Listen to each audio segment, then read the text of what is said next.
Samo mi možemo da sprečimo formiranje zajednice srpskih opština. Samo Srbi mogu da oteraju Srbiju sa Kosova i Metohije. Samo mi i niko drugi. Nemojte se upisati u istoriju tako. Izađite i pozovite one koji se kolebaju. One koji misle da ovo nije pravi put. One koji vide svoj džep i ništa dalje od toga. One koji ne vide gorostase iza mene, danas ovde prisutne, već vide neke druge koji su ruke krvlju okaljali i sa njima će pre da se rukuju.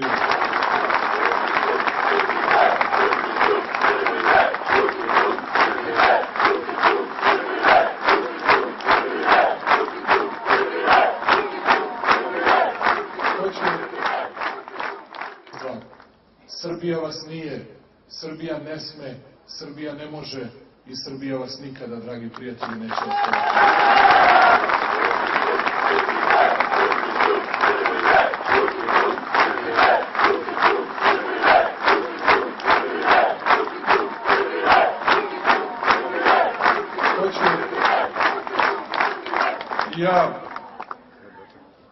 Pošto su mi govorili iz međunarodne zajednice i rekli nemojte vi da se mešate i da govorite ko za koga da glasa.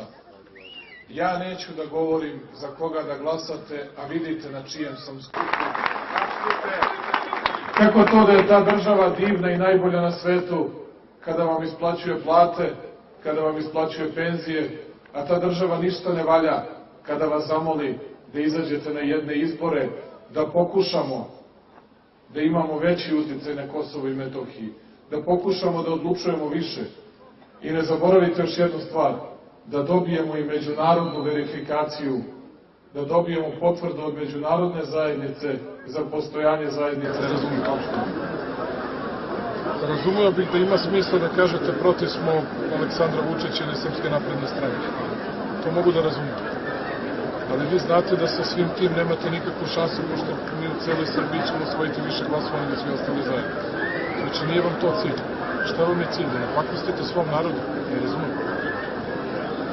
Jedini razlog da neko pozove ljude da ne izađu na izbore može da bude da se unese šteta našem narodu. Neće se naneti šteta albanskom narodu. Ili nekom drugom. Samo srpskom. Nemojte da slušate sebične i tvrdoglave, one što okreću glavu od svoje braće i na jugu i na severu.